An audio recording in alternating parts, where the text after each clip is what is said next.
الحمدللہ رب العالمین والصلاة والسلام علی سید الانبیاء والمرسلین اما بعد فاعوذ باللہ من الشیطان الرجیم بسم اللہ الرحمن الرحیم قال اللہ تبارک و تعالی فی القرآن المجید والفرقان الحمید ان اللہ یحب التوابین ویحب المتطہرین صدق اللہ العظیم وقال النبی صلی اللہ علیہ وآلہ وسلم الطہور شطر الایمان او کما قال رسول اللہ صلی اللہ علیہ وآلہ وسلم ان اللہ وملائکتہ یصلون علی النبی یا ایہا الذین آمنوا صلوا علیہ وسلموا تسلیما اللہم صلی علی محمد وعلی آل محمد۔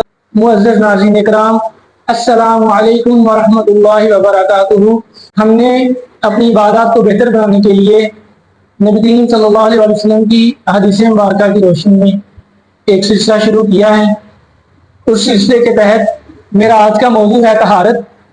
طہارت کا معنی ہے پاکیزگی یعنی پاک ہونا۔ طہارت کا متضاد ہے حدث یعنی گندگی۔ طہارت کیوں ضروری ہے؟ جب ایک انسان اپنی روزانہ کی روٹین میں مشغول ہوتا ہے اور وہ کھاتا پیتا ہے تو کچھ دیر بعد اس کو قضائے حاجت کی ضرورت پیش آتی ہے۔ جب اس کو قضائے حاجت کی ضرورت پیش آتی ہے تو وہ اپنے جسم کے اوپر ایک بوجھ محسوس کرتا ہے، ایک باری پن محسوس کرتا ہے، اور اس کا جسم تنگی میں ہوتا ہے کہ جلد از جلد میں کیا کروں، میں اس چیز سے آسانی میں آ جاؤں، میں رفع حاجت کر لوں، میں پیشاب یا پخانہ کر کے اپنے جسم کو پاک صاف کر لوں۔ اور جیسے ہی انسان پاک صاف ہو جاتا ہے تو پھر کیا ہوتا ہے کہ اس کا جسم آسانی میں آ جاتا ہے اور وہ اپنی طبیعت میں ایک خوشی اور ہلکا پن محسوس کرتا ہے۔ جو شخص اپنا ظاہری لباس اور اپنے جسم کو پاک رکھتا ہے تو فرشتے اس کو اپنا دوست رکھتے ہیں، اور جو شخص باطنی طور پر پاکیزگی کا اہتمام کرتا ہے، اپنے من کو اپنے دل کو پاکیزہ صاف ستھرا رکھتا ہے تو اللہ تبارک و تعالیٰ اسے اپنا دوست رکھتے ہیں۔ اسی لیے تو اللہ پاک نے فرمایا ان اللہ یحب التوابین، توبہ کرنے والوں کو اللہ پاک اپنا محبوب رکھتا ہے، تو توبہ دل سے ہی کی جاتی ہے۔ والمتطہرین، اور طہارت اختیار کرنے والوں کو طہارت پر دوام یعنی مسلسل طہارت اختیار کرنے والوں کو اللہ پاک اپنا دوست رکھتا ہے، ان سے محبت کرتا ہے۔ نبی کریم صلی اللہ علیہ وسلم نے ارشاد فرمایا الطہور شطر الایمان، ایک اور جگہ پہ حدیث مبارکہ ہے الطہور نصف الایمان، طہارت آدھا ایمان ہے۔ ہمیں محسوس بھی ہوتا ہے، ہمیں معلوم بھی ہے کہ ہم اپنی عبادات کو طہارت کے بغیر کبھی بھی ادا نہیں کر سکتے۔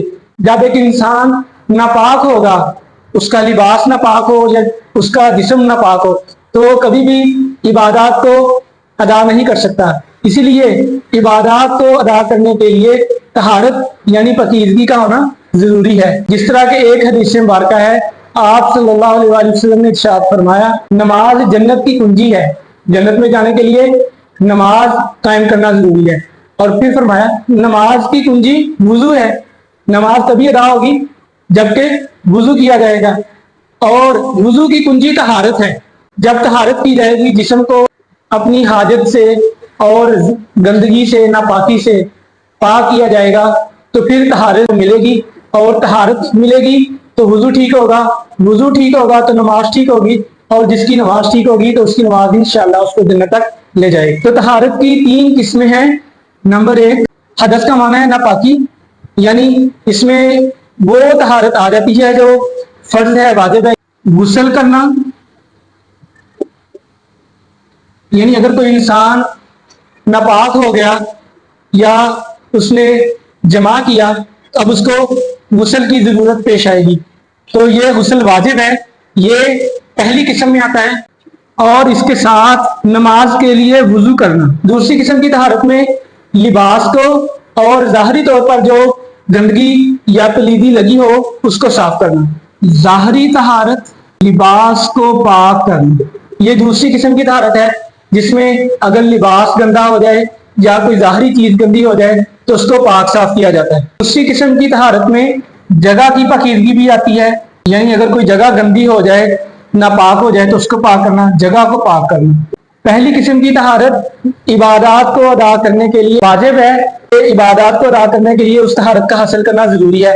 دوسری قسم کی طہارت عبادات کی شرائط میں لازم ہے کہ جس جگہ پر عبادت کی جائے اور جو عبادت کرنے والا ہو اس کا لباس بھی پاک ہو، اور جس جگہ عبادت کی جا رہی ہے وہ جگہ بھی پاک ہو۔ تو جسم کی طہارت میں اپنے دانتوں کو صاف کرنا، اپنے ناخنوں کو تراشنا، ناخنوں کو صاف کرنا، ان سے میل کچیل دور کرنا، اپنے ناک کے نتنوں کو صاف کرنا، اور جسم کے اوپر جو غیر ضروری بال ہیں ان کو صاف کرنا۔ شریعت نے جو غیر ضروری بالوں کو صاف کرنے کی بات کی ہے اس میں زیر ناف بال اور زیر بغل جو بال ہیں ان کی صفائی کی جائے۔